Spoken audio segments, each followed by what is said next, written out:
It has been reported that the Mets have reached an agreement to trade Matt Harvey to the Reds in exchange for Devin Mesoraco. They are trading salaries as well, as the Reds will pick up the remainder of the $13.1 million owed to Mesoraco, while the Mets will pay the rest of the $5.6 million owed to Harvey. Both players will be free agents after this. Harvey has not been the same since his surgery to resolve thoracic outlet syndrome in 2016, and last he had a 6.80 RA9 and was a sub-replacement level player while striking out too few and walking too many. This year he has been even worse. He had a 6.00 RA9 over 4 starts. His demotion to the bullpen did not help, either. He had a 10.50 RA9 over 4 relief appearances. This past Friday it was announced that the Mets had designated Matt Harvey for assignment. He reportedly refused a demotion to the minors to try and work things out, and combined with some of his off-field issues, the Mets did what they felt they had to do. Harvey was unplayable as is. In 2014, Mesoraco was one of the best catchers in baseball. He hit .273, .359, .534 that year, good for a 147 WRC. That got him a 4-year, $28 million extension.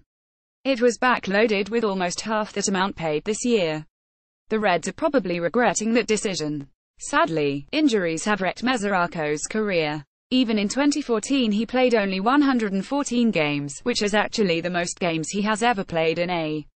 He played in only 95 games total in the subsequent 3 years. He was one of the worst hitters in baseball over the first 2 years of his extension, though to be fair, he barely played. Last year, he hit .213, .321, .390 over 56 games, which is not bad for a catcher. He is hitting worse than that so far this, hitting .220, .289, .341. With all the time that Mesoraco has missed in recent years, it is hard to say what his true talent is. However, his 4.4% walk rate, which is approximately half of his career rate, is troubling. I heavily expected the Mets to have to outright cut Harvey. At the very least they would get no more than an end-of-the-bench guy. With how little leverage the Mets had, it is surprising that they were able to get a player like Mesoraco and without having to pay extra in salary. Not only is that a good return for a pitcher who appears to need time in the minors, it actually fills a need for the Mets, too.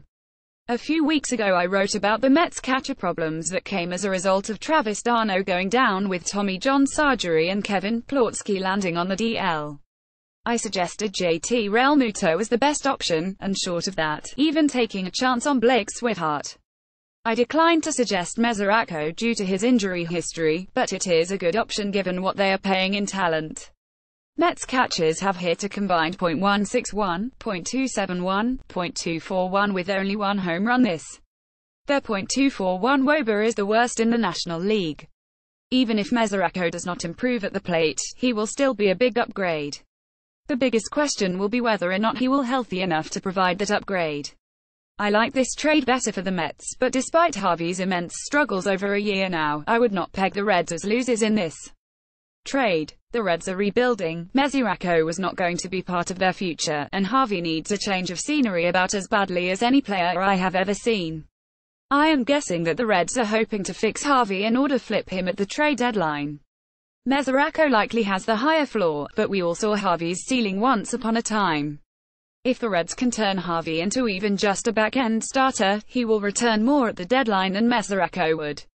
There is certainly the risk that Harvey will continue to cease to be a major league quality pitcher, but it is all upside for the Reds.